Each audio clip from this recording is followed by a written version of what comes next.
Bonjour, mon nom est Valérie Godu. Dans cette capsule, je vais vous parler des marqueurs de relation en anglais.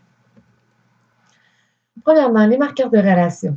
Que serait le monde sans marqueurs de relation? Je vais vous donner un exemple de texte dans lequel j'ai enlevé tout marqueur de relation ou tout mot qui pouvait insérer un lien entre les idées, entre les phrases, et on regarde un peu qu'est-ce que ça donne. Je réponds à votre lettre du 8 novembre. J'accepte votre invitation à donner une courte conférence. Le thème proposé, les chats, me paraît très pertinent. Je préparerai avec soin ma présentation. Je vous remercie de votre confiance. Veuillez agréer mes salutations distinguées. Pouette, pouette, sniff, sniff. Ça fait un texte super drabe, vraiment triste. On voit mal le lien entre les idées. On a l'impression de parler à un robot ou à un traducteur automatique. Donc, vraiment, les marqueurs de relation, c'est pas juste des points à l'examen que vous allez aller chercher, c'est aussi une façon de rendre votre texte plus fluide, une façon de montrer à la personne qui lit votre texte le lien entre vos différentes idées, de faire en sorte que tout paraît plus logique et que tout est plus facile à lire. Les marqueurs de relation, on va donc dire en français et en anglais, ils indiquent ou précisent les rapports logiques entre des parties à l'intérieur d'une phrase graphique, deux phrases qui ont un lien entre elles, ou encore des paragraphes ou des parties d'un texte. Ça donne, en réponse à votre lettre du 8 novembre, j'accepte votre invitation à donner une courte conférence. En effet, le thème proposé, les chats, me paraît très pertinent. Ainsi, je préparerai avec soin ma présentation. Je vous remercie de votre confiance et je vous prie d'agréer mes salutations distinguées. Le monsieur en bas est très heureux. Le monsieur en bas est content d'avoir fait un beau texte qui se tient. Soudainement, on a un ton beaucoup plus professionnel, on a un lien entre les idées et on n'a pas l'impression que c'est un robot qui nous envoie une lettre.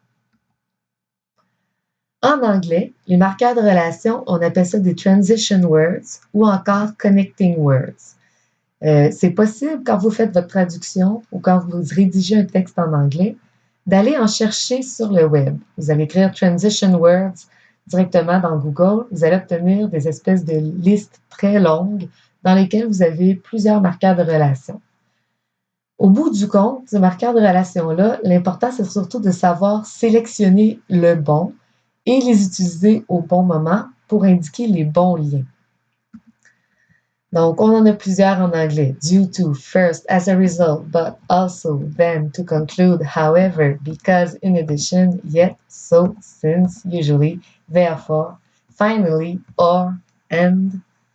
Lequel choisir? Donc, dans les prochaines minutes, ce que je vais faire, c'est que je vais regarder les principaux marqueurs de relation qu'on voit dans les lettres administratives en français et je vais vous proposer des traductions pour ces marqueurs de relation-là. Évidemment, quand vous allez écrire votre texte, vous êtes le rédacteur, vous êtes l'auteur, donc ça vous appartient de choisir un marqueur de relation que vous voulez. Par contre, moi, ce que je vous suggère, c'est d'utiliser sensiblement toujours les mêmes, surtout d'en utiliser dont vous connaissez la signification. Parce que parfois, je vois des textes en anglais langue seconde où les gens ont mis des marqueurs de relation, des transition words qu'ils connaissaient peut-être pas très bien, mais ils voulaient avoir un texte qui avait l'air un peu plus varié ou qui avait l'air, je sais pas, mot plus recherché, mais finalement, ils utilisent des mots dont ils connaissent pas trop la signification et ça donne des mauvais liens entre les paragraphes, entre les idées, entre les phrases. Bon, donc, on en regarde quelques-uns. Comment traduire premièrement, deuxièmement, troisièmement? On va pouvoir les traduire notamment par first, second, third. Je vous montre un exemple.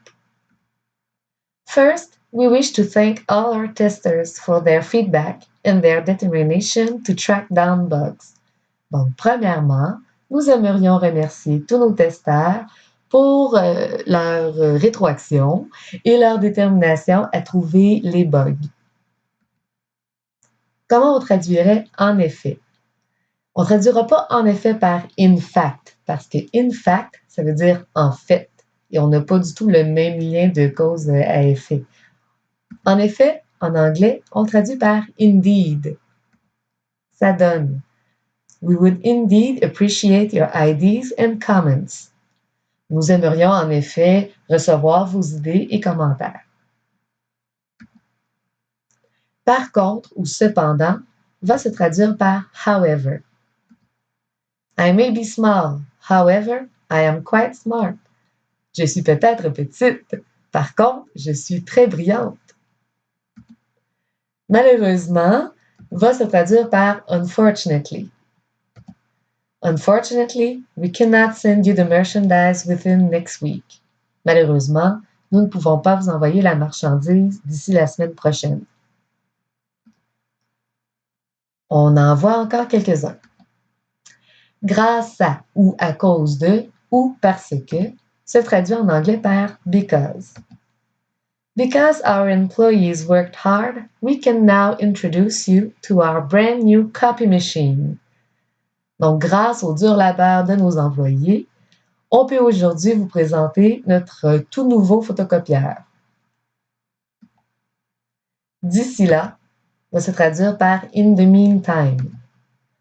Maybe there will be a position available soon. In the meantime, please send us your resume so we can get in touch with you when we will need to. Donc, peut-être qu'on va avoir un poste disponible bientôt. D'ici là, veuillez nous envoyer votre curriculum vitae pour que nous puissions vous contacter en cas de besoin. Alors, ensuite, à ce moment-là, on va le traduire par then en anglais. We will then send you our check. Donc, nous allons alors vous envoyer notre chèque. Nous allons à ce moment-là vous envoyer notre chèque. Il faut faire attention avec alors parce qu'en français, on l'utilise aussi dans le sens de donc, c'est pourquoi, ainsi. Et dans ce cas-là, on va plutôt le traduire par as a result, so, therefore. Ça va nous donner We therefore kindly ask you to contact our customer service department. Donc, nous vous demandons de contacter notre service à la clientèle. Nous vous demandons donc de contacter. Ainsi, nous vous demandons de contacter. Donc, ce n'est pas le même alors que le alors qui veut dire ensuite, par la suite, à ce moment-là. Un autre marqueur de relation qu'on utilise pas mal en français dans les lettres d'affaires, c'est même si, et on va le traduire par even though. Even though you are a valuable customer, we cannot accept your request.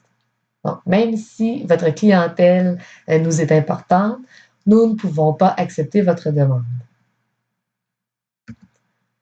Vous avez donc maintenant quelques marqueurs de relation à votre disposition pour vous aider à faire de meilleurs textes en anglais, vous aider aussi à mettre des liens entre vos idées dans vos traductions et dans vos rédactions.